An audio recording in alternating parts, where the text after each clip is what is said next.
تو اس کی بھی تیاری کریں کہ ابھی رکے کہ نہیں. 16 روپے سے تقریباً 30 روپے یونٹ پہ چلے گی بجلی. جو عام آدمی کے لیے سب سے اہم چیز ہوتی ہے آٹا. ہم چھوڑ کے گئے تھے 20 kg کا بیگ تھیلا 1100 پہ, آج وہ پہنچ گیا 1500 پہ.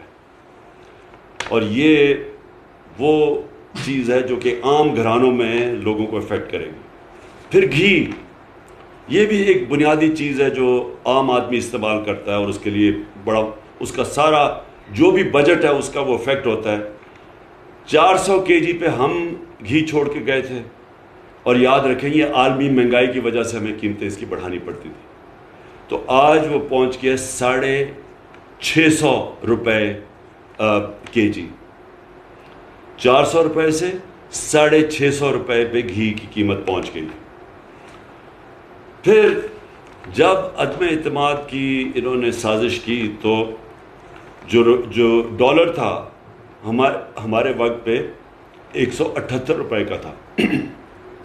یاد رکھیں ہمیں مشکل کیوں پڑی ہوئی تھی, ہمارا اتنا بھی اس سے بھی کم ہونا تھا روپیہ, کیونکہ ہمارا جو بیرونی خسارہ تھا وہ ہم نے تیسرے سال بالکل کم کر دیا تھا. یہ چھوڑ کے گئے تھے نون لیگ تاریخی بیرونی ملک خسارہ, یہ چھوڑ کے گئے تھے تقریباً 20 ارب ڈالر. کبھی اتنا بڑا خسارہ پاکستان میں نہیں ہوا.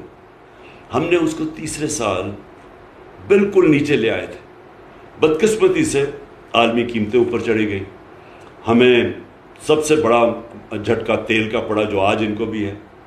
لیکن اس کے ساتھ ساتھ ہم نے کرونا کے لیے جو ویکسین خریدی تھی وہ 2 یا 3 ارب ڈالر ہمارا ادھر چلا گیا. تو اس کی وجہ سے ہمارا ہوا, اور جو روپیہ ہمارا متاثر ہوا. تو اس کے باوجود 178 روپے کا ڈالر تھا, آج ڈالر پہنچ گیا ہے 208 روپے پہ. 30 روپے ڈالر مہنگا ہوا ہے. اب اس کے جو اثرات ہیں, ابھی جتنی بھی آپ کو میں نے مہنگائی بتائی ہے یہ اس سے اب بہت بڑھے گی جب آہستہ جب روپیہ گرتا ہے اور جب ڈالر مہنگا ہوتا ہے اور ڈالر میں چیزیں خریدتے ہیں تو یہ بھی تیل اور مہنگا ہوگا. اس کا مطلب ڈیزل, پٹرول, بجلی یہ سب اور مہنگی ہوگی. اچھا, اب میں صرف یہ ہلکا سا آپ کو بتا دوں کہ یہ جب سازش ہوئی تھی تو آپ کو یہ سمجھ آنی چاہیے, میں اپنی قوم کو کہنا چاہتا ہوں کہ ہمیں تو نااہل کہہ رہے تھے, لیکن جو پاکستان اکنامک سروے کی جو رپورٹ ہے اس کے مطابق یہ پاکستان کے جو پچھلے ہمارے جو 2 سال تھے 5.6% پہ ہماری اکانومی کی دولت میں اضافہ ہوا تھا, اور اس سال جب ہمیں ہٹایا گیا 6% گروتھ ریٹ تھی پاکستان کی. اب یہ سمجھ جائیں کہ یہ 2005 کے 5-6 میں شاید اس طرح کی گروتھ ریٹ تھی, لیکن ان دونوں پارٹیز نے کبھی اس طرح کا گروتھ ریٹ 2 سال مسلسل نہیں کی. اور یہ اس وقت ہماری حکومت ہٹائی گئی جب اکانومی اوپر جا رہی تھی. ہماری جو انڈسٹری تھی, میں صرف یہ آپ کو بتا دوں کہ ہماری انڈسٹری 7.2% پہ بڑھ رہی تھی. ہمارا جو زراعت تھی وہ 4.4% پہ بڑھ رہی تھی. اور یہ اس کی وجہ سے ملک میں خوشحالی آ رہی تھی, کسانوں کے پاس پیسہ آ رہا تھا. کبھی اتنا زیادہ پیسہ کسانوں کو نہیں گیا جو ہمارے دور میں گیا یہ پچھلے 2 سالوں میں. ہماری پیداوار ریکارڈ تھی 4 فصلوں کی. اس کے اندر اس وقت جب ہمارا ملک آگے بڑھ رہا تھا اور ہم نے ان دونوں نون لیگ اور پیپلز پارٹی سے ان 3 سال میں 55 لاکھ نوکریاں زیادہ مزید بڑھائیں. سارے برے صغیر میں جس ملک میں سب سے کم بے روزگاری تھی وہ پاکستان تھا. تو اس وقت یہ انہوں نے سازش کی, مہنگائی کا بہانہ مارا, مقصد کچھ اور تھا. پاور میں آ کے نہ ان کو سمجھ آئی کہ معیشت کو کیسے سنبھالنا ہے, نہ ان کو سمجھ آئی مہنگائی کا شور بچا. مہنگائی کا میں نے آپ کے سامنے بتا دیا. مقصد ان کا صرف ایک تھا, NRO2 لینا. اپنی جو چوری تھی اربوں روپے کی ان ساروں نے مل کے جو چوری کی تھی پچھلے 10 سال میں, کیونکہ پہلے 10 سال میں تو ان کو NRO1 مل چکا تھا, مشرف نے معاف کر دی تھی ان کی اربوں روپے کی چوری. اب پھر سے جو انہوں نے چوری کی وہ اب اس چوری کو ختم کرنے کے لیے جو ساری پلاننگ تھی کہ نیب کو ختم کیا جائے, نیب کے جو انہوں نے امینڈمنٹس کیے ہیں وہ ساری ان کی ٹاپ لیڈرشپ کی چوری معاف اربوں روپے کی. اور پھر ایف آئی اے میں جو کیسز میں اوپن اینڈ شٹ کیس تھا, بچ ہی نہیں سکتا تھا شہباز شریف, اس نے ایف آئی اے کے اوپر خود بیٹھ کے, اور ہم نے دیکھا کہ ایف آئی اے میں ہوا کیا ہے کہ 4 وہ لوگ جنہوں نے وٹنس کرنا تھا, جس میں مقصود چپراسی بھی تھا, وہ بھی فارغ ہو گئے ہارٹ اٹیک کی. ایک انویسٹیگیٹر ڈاکٹر رضوان مر گیا ہارٹ اٹیک سے, اور ایک کو ہارٹ اٹیک ہوا جو کہ اس وقت آخر میں ہسپتال میں تھا. اور تو یہ اصل میں ان کا مقصد تھا, اور پھر الیکشن کمیشن کے ساتھ مل کے الیکشن کی دھاندلی کر کے پھر مسلط ہو جائیں. تو میں اس کے ساتھ ساتھ یہ, اور مجھے فخر یہ ہے کہ 60 سال کے بعد ہم نے 10 ڈیمز شروع کی, 3 بڑی ڈیمز. یہ پہلی دفعہ یعنی کسی حکومت کو نہیں آیا کہ آج پانی کا جو اتنا بڑا مسئلہ ہے, جب تک پانی کے ریزروارز نہیں بنیں گے, جو ہندوستان میں انہوں نے کوئی 3-4 ہزار ڈیمز بنائی ہوئی ہیں, چائنا میں 5,000 بڑی ڈیمز ہیں, ہمارے کوئی ڈیم ہی نہیں بنی 50 سالوں سے. یہ پہلی دفعہ ہم ڈیمز بنا رہے تھے, آگے کا سوچ رہے تھے, زراعت کا سوچ رہے تھے, کسانوں کا سوچ رہے تھے. پانی کی قلت جو آج سارے فیل کر رہے ہیں, اس کو بچانے کے لیے ڈیمز میں ریزروار پانی کو ریزرو کرنے کے لیے. اس کے علاوہ ہم نے درختوں کا, ماحولیت کا, پہلی حکومت ہے پاکستان کی تاریخ میں جس نے اپنی ماحولیت کا سوچا, انٹرنیشنلی اکنالج کیا دنیا نے. جو ہماری 10 بلین ٹری سونامی تھی, یہ انٹرنیشنلی اکنالج ہے. اور اس میں باہر برطانیہ کے پرائم منسٹر نے خاص نام لیا کہ پاکستان لیڈ کر رہا ہے دنیا میں کلائمیٹ چینج کو روکنے کے لیے.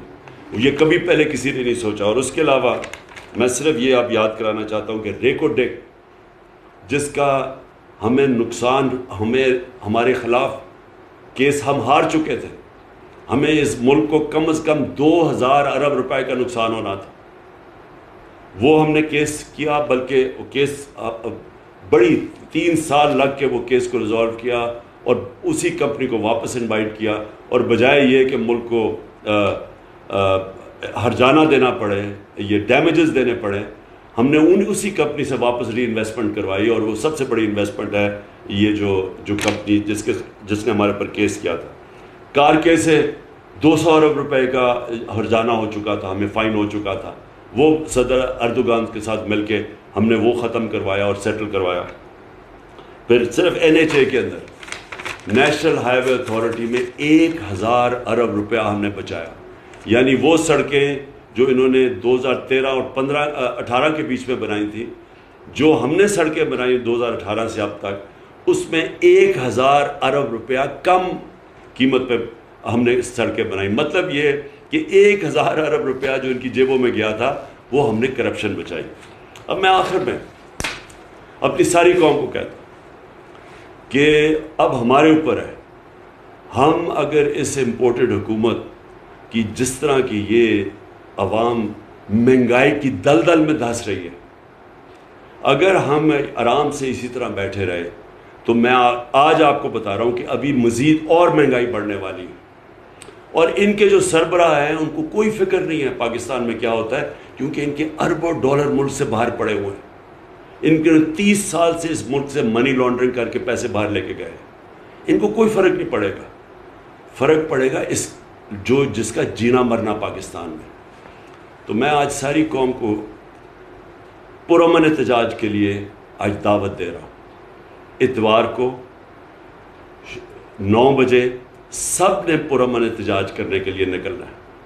میں ساری اپنی قوم کو, ہر شعبے کو, ٹریڈ یونینز کو, پروفیشنلز کو, ڈاکٹرز کو, انجینئرز کو, کلرکس کو, سرکاری نوکروں کو, میں آج سب آپ کو دعوت دے رہا ہوں کہ اگر آپ نے یہ تماشا مزید اور دیکھنا ہے تو یہ یاد رکھیں کہ جو آگے مہنگائی آ رہی ہے وہ اس سے بہت بڑھ کے آ رہی ہے.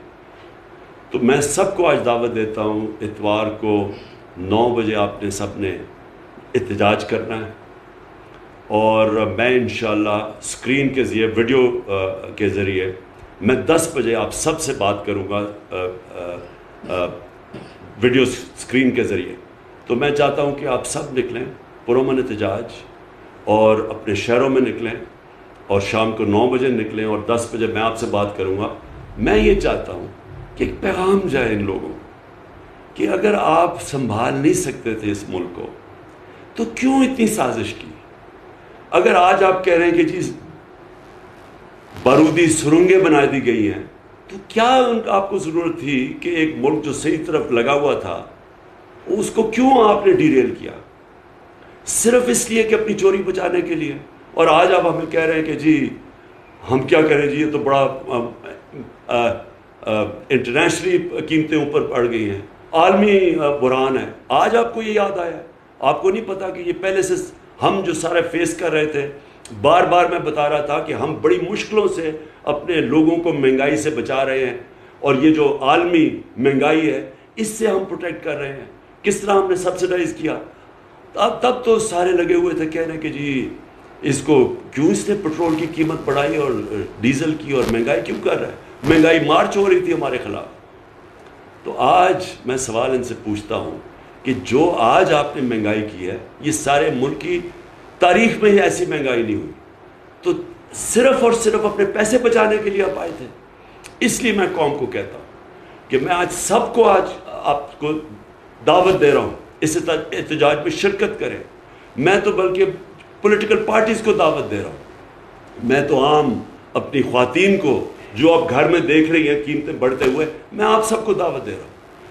پرامن احتجاج کرنا ہمارا حق ہے، یہ ہمارا جمہوری حق ہے، یہ ہمارا آئین ہمیں حق دیتا ہے، اور ہم نے ہمیشہ پرامن احتجاج کیا ہے۔ اور انشاءاللہ اتوار کو آپ سب نے نکلنا ہے، اور میں انشاءاللہ اتوار کو رات کے 10 بجے ویڈیو کے ذریعے آپ سب سے بات کروں گا۔ پاکستان پائندہ باد۔